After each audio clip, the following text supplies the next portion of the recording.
I just want to know how I got you to do multiple Robert Pattinson films this year. This is the only one I'm counting. I mean, you did the Twilight series with me a while ago. Right. And I can't wait to make you watch Remember Me. Coming soon.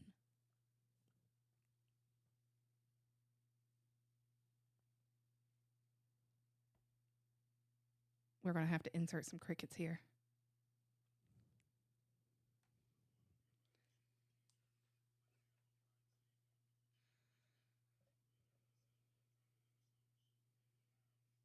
Saved our marriage.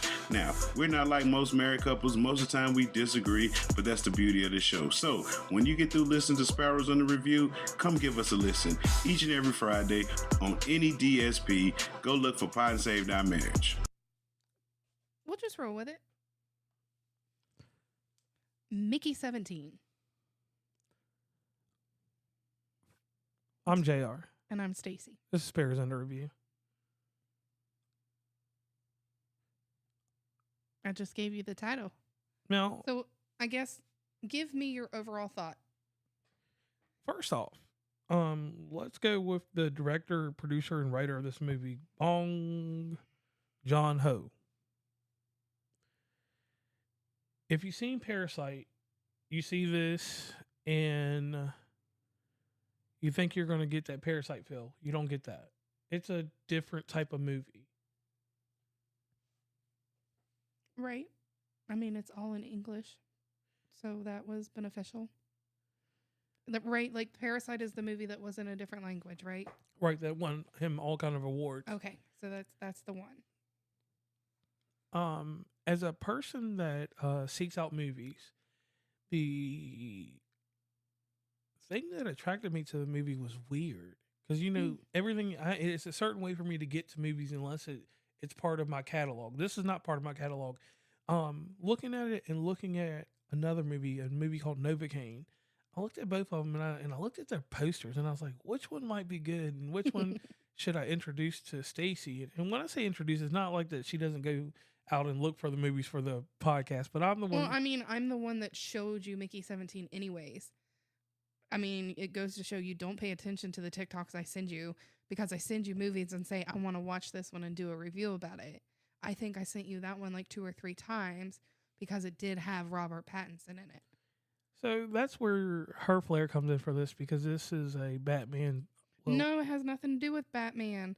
Excuse my language, but fuck Robert Pattinson Batman movie because I couldn't get into it. Well, I'm saying so it wasn't even a comparison to the Batman movie. It's because of the Twilight movies. Right, I was about to add that on, but you cut me off. Well, because you brought up Batman. But you know Batman's not my thing. Right, that's his current movie, and that's what, it's his... I understand it and explaining that to them, but to say that I thought of it because of the Batman movie is incorrect information. So I just wanted to pop in there and be like, no, it's not because of the Batman movie. It's because of the Twilight movies. Okay. Yes. So to sum this movie up, basically, I learned a new strategy that goes on in movies, and I want to talk about that first because it'll make sense for this movie. You didn't want to give me your initial, like, what you not like go into details or descriptions, just like your initial thought of the movie is what I asked for in the beginning. Well, if I just answer that question, I had no thought. Did you enjoy it or did you not enjoy it? Is basically my question. Okay, if you just want a flat answer, the movie was very enjoyable if you're open to watching something different than the norm. Okay. So if you're into that Parasite type stuff, yeah, because it's a different vibe. This is not for everybody. I mean, we'll go into detail obviously about it. My initial thought of the entire movie of watching the thing, I enjoyed it. I enjoyed it, and I encourage everybody to give it a shot. So now we can go into a little more detail if you would like. Okay, so this movie is commercially a flop in the theater market. Yeah. But this movie was tailored, and it's a new tactic that they're doing. This movie was critically made to be a streaming movie, and it was only given a theatrical release to meet its award requirements so that it could, be nominated for certain awards by having theatrical release. Right. Which that was something that I didn't know about it, but it was something that was very, let's just say it was ingenuity, a new marketing strategy. Because once this movie came out and it's been on, streaming services, it's a rental. When we say streaming, like someone went out and rented this movie for $3 or bought it for $20 digitally. So a big example would be Amazon Prime, because they do a lot of rentals like that. I know there's other ones. Yeah, Google, Apple, I know whatever. that, but the biggest one that's easy for me to remember and talk about is Amazon Prime, because you can go in, you'll rent the movie, you get it for 24 hours maybe? Yeah. And watch it as many times as you want, and it's cheaper than going to a theater to Right. watch it. And we'll have another episode of talking about the new dynamics of theaters, because we always cover that every 6 months or so. So I'll say, for an experience, we watch movies on projectors. The projector this time was a Nebula Capsule 3, Mm-hmm. and we watched it on 100. You know what? We flipped it. We watched it on. Well, we started off on the 100-inch screen with the projector, and then we took a break for some outdoor activities. Right, and then we ended up finished watching it on the PlayStation. We did. Yeah, Mhm. so we watched it on TV and on a projector. So different experience for a viewing thing. I'm not gonna say any clarity because you all know how I feel about TVs. But the experience that I got was it had comedy in it, but it was wrapped up in the narrative of the story. Very thought out story. You get the information about the characters and everything in the story arc in the first hour. Just enough. You get the right amount of information that you need to make everything make sense. 45 minutes into the movie. Mm-hmm. It did start off a little slow. I think that's why we needed to take a break. So if you're 30 minutes in and you're like, ooh, I don't even know about this, just give it an extra 20 minutes. Mark Ruffalo is the biggest character for me in this because we know him as Incredible Hulk. Yep. And he plays a character, like he plays a good character in this because the last time I seen him, he was in the Willem Dafoe movie with the redhead girl and all that craziness. That's the last time I seen Mark Ruffalo, and he was gangster in that movie. And if you know what movie I'm talking about, you can go back and check in our references. I forgot the name of that movie, but Right. So I feel like in this movie, he was let's just use the term, he was the president of this new world they're trying to create. So I guess something happened to Earth, and a lot of people were going on a ship. Is that correct? Is it considered a ship, or what do they call it? Yeah, like a spaceship. Yeah. Yeah. So, and they're traveling to other planets. And Mark Ruffalo's character is basically the president of the ship, the captain, the leader, whatever. But his persona that you get from him is he is very well trained by his wife. And it's like she's really the one in charge, but since she's a female, she didn't have that authority. So she used him as kind of like a puppet to create this world. Did you get that same feeling at all? Yeah, I got that feeling. Okay. In my overall presence with this movie, I like the way that it developed. I like the scenery. I like the structure. I like the camera angles. I liked everything that you got. Like even like the animation when it came to certain areas, when you seen certain things fall down a tube and burn up. Mm-hmm. The 3D printing of humans. Yes. So that pops into Robert Pattinson's character. Here's 100%, not 100% spoilers, but here's your spoiler alert, because we're going to go into some detail here because it's already on streaming. If you haven't watched it, go watch it, go rent it, obtain it however you obtain it, or go to your local theater that needs your support. So Mickey 17 is based off of a book called Mickey 7, and Robert Pattinson's character is Mickey.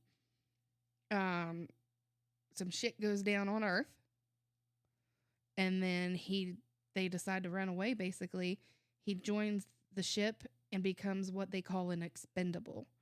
An expendable is you give over all of your memories, and they reprint you. Basically, like JR said, like a 3D printed version of yourself.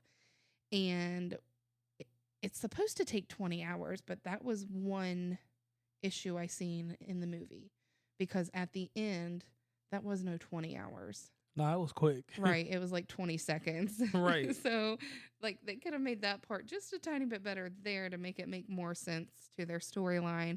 But I get it. You're wrapping this movie up. You're trying to end it. I get it.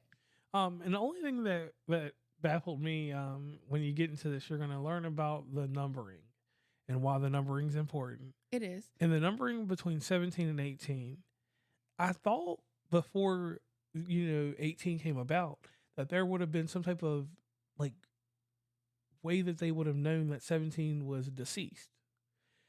Well, I mean, we're jumping way off a schedule there for that. That's at the end of the movie, basically. So going back to the Expendables and explaining what it is, after they create that the new clone, they insert the memories. So he has all of his memories from his previous life. Well, I guess, yeah, previous numbers. Yeah. I don't know. Because you went from 1 to 17 really fast in the movie, but it made sense why, because they're on a new planet and he was their test subject. So if they wanted to test a medicine, they wanted to test a drug, or well, a drug is a medicine, test the planet, we'll just tell the whole first one. He jumped on this planet and 1 through 10 died real fast. Right. And they killed him in outer space before he even. Yeah. And the shock factor. So you have to pay attention. We're not going to give away what happened when he was in space, like outside of it, but you need to pay attention to that, because to me, that is like a jump factor, a jump scare type thing. I did read on Wikipedia that Robert Pattinson did have a lot of input when some of the dry humor, dark humor type thingies within it. And I think he did an amazing job pulling that stuff in. Right. One thing that I read on Wikipedia, because it's our source, everyone, they said that he channeled Jim Carrey's character from Dumb and Dumber, the first movie. And I'm going to have to go back and watch that again. Right. But I can see some of the similarities with the haircut, the eyebrows, and the teeth structure and the way that he talked. And shout out to Robert Pattinson on this with his voice. Yes. An amazing he was actor. Both. Yeah, and his voice was different for both characters. And a completely different than the Twilight character. Right. And the other thing was that, like, with the two voices, he had to truly act like emotion, range, everything went a certain way. And it made things really right, because at first I was like, that doesn't really sound like his voice. Are we sure that that's his voice? And you're like, I don't know. And I was just like, dang. And then when Mickey 18 came across, I could hear more of his Twilight character voice coming out. But that shows you how much talent he has. Yeah, his range, yes. Yeah, with voiceovers and all that stuff. So I was impressed. And all supporting actors and actresses inside this movie were all given limited stories. Right. But their stories were just enough to make sense. And it showed some of the crudeness of Mark Ruffalo's character and his wife or his girlfriend, whoever she was. That was the only thing that wasn't truly explained. I think it was his wife. It may have been his wife. And his wife, she was into the sauces. She liked to make sauces out of anything.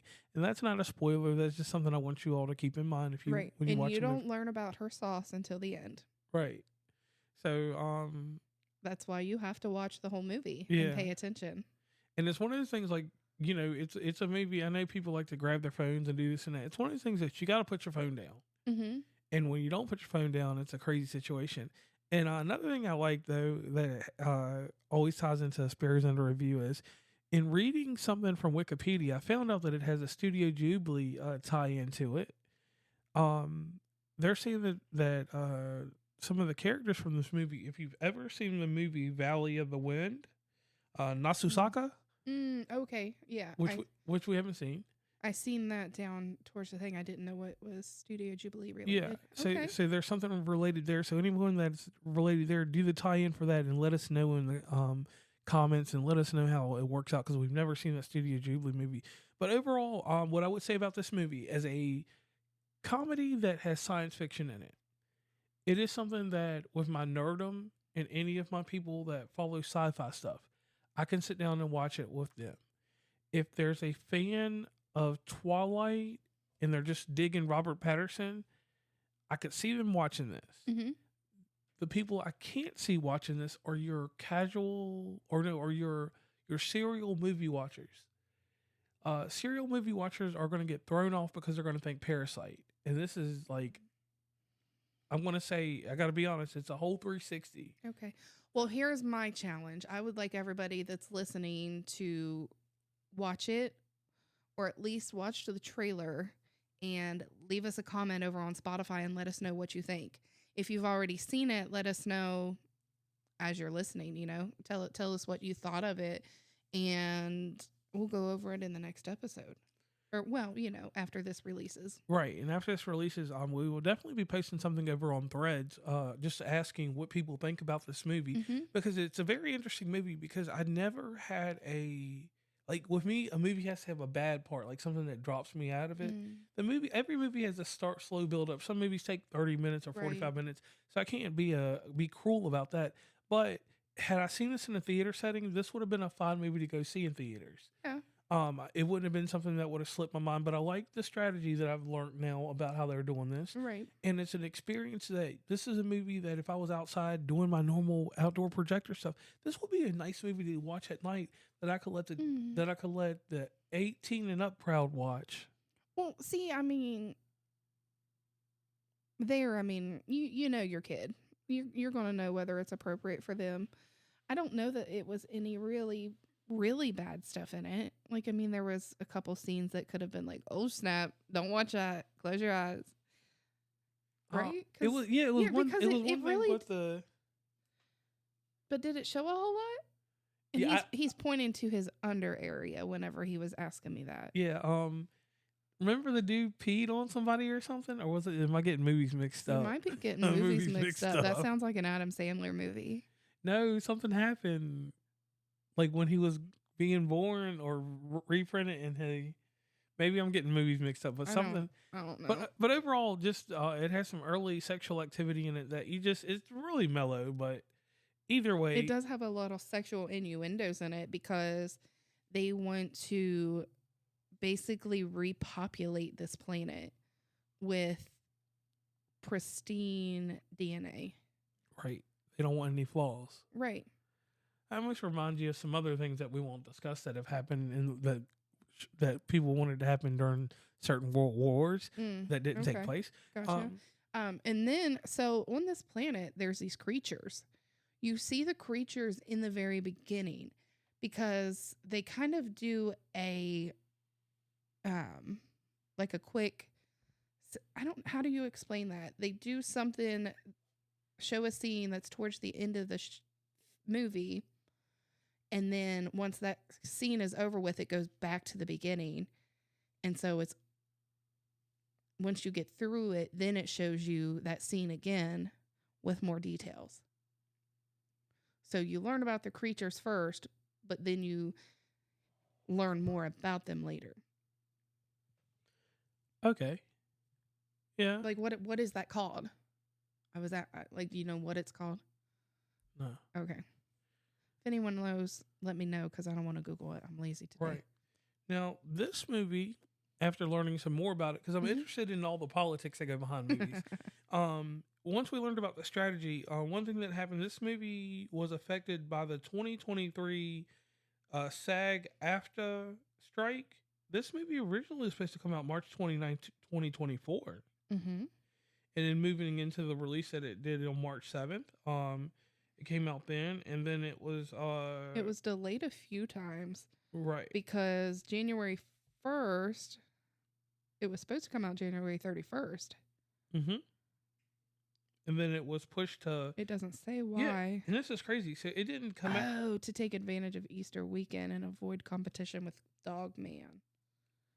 And then finally to March 7th. So, Okay. So I see that. So basically it was put out at a certain time. And then it was released on digital high definition on August 8th. April 8th. God, I'm losing my mind. So I want to touch on something earlier. You said it was kind of a flop at the box office. Yes. It actually came through over the budget. Like their budget was 118 million and their box office was 127.3 million. Now that is not good numbers, amazing numbers, a great profit, but at least it wasn't a negative. So I'm hoping that they are able to accomplish more within the home release area. Like, I get what you were saying. It was kind of a flop, but at least it's not a negative number. Right. And the main thing that I will say for the movie, it's a great movie, but I hate that it had to follow up Parasite. Mm-hmm. With it being the follow-up to Parasite, they were expecting that type of... Parasite, to me, honestly, wasn't that great of a movie. I mean, I think Parasite would have been better if there was an English dub version of it. Is that how I say it? Right. Yeah. I mean, for us, because it was harder for us to understand. Because I felt like with Parasite, I had to read the captions, and in order for me to read the captions, I couldn't pay a whole lot of attention to the movie. And if anybody knows of an English dubbed version of that we just haven't found, send us a message over on Facebook. You can join our Sparrows Under Review group and communicate with us through there. So true. All right, so this is the thing. I just got to throw this out here. He made a movie off of $11 million budget, and that movie grossed $258 million. But it was before the pandemic. Right. So him coming into the pandemic, we don't even know we were going to accept him back into our circles. So, well, I mean, people aren't wanting to spend a whole lot of money, which is understandable, because the one movie theater that we were going to go to, the movie tickets itself were $20 a piece, weren't they? Right.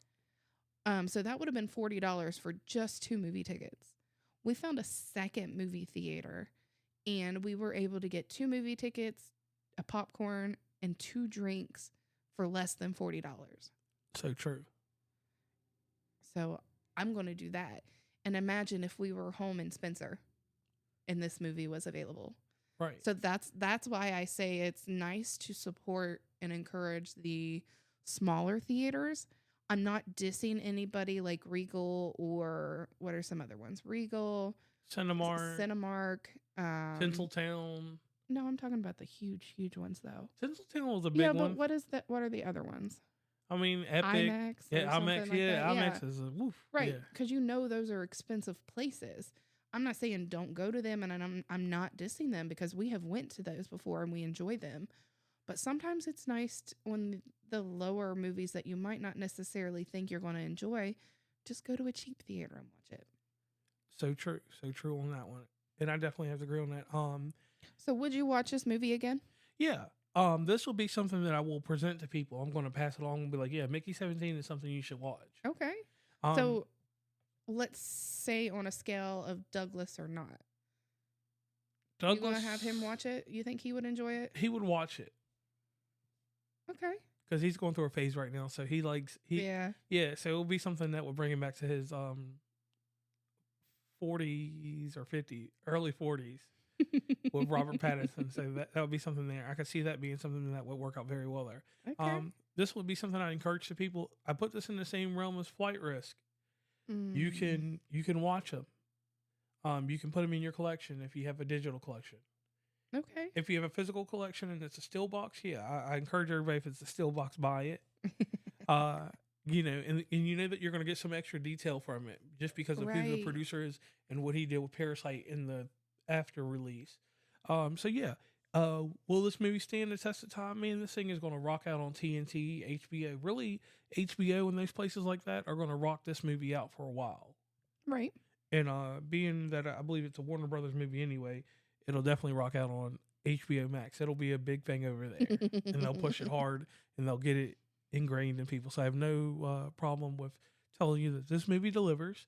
I'm not going to give it a classical rating or anything like that, or like something that's going to transcend or make you go out there and buy something different than or do something different than what you were doing. Yeah. But it's going to make you think about life and about 3D printing, and it's going to put a hard emphasis on this one thing. that? Is AI really doing too much? Do you think this was an AI created movie? No, because it was based off of a book. All Like, right, what do you? Can you elaborate there for me, Yeah, please? so artificial intelligence is what would be used for the 3D processing and all that stuff of the human. So Okay. people will tie in AI with this Okay. because you're going to have human intuition, but you got to think how AI is working in our world now and those plastic action figure things that are popping up everywhere. So people are going to tie it in and be like, is this how we're going to get happen? There's going to be a chat GPT machine to make humans? Because they're making the toys, the action figures now in animation. Right. So somebody's going to tie it in that way like they always do on certain things. So here's my thing. Go watch this. It's a thought process. It's a good movie that way. And I don't have anything else to say. Okay, I think that sums it up. Don't forget to leave us a comment. Let us know what you thought of the movie. If you have a suggestion for a movie, let us know in the comments as well.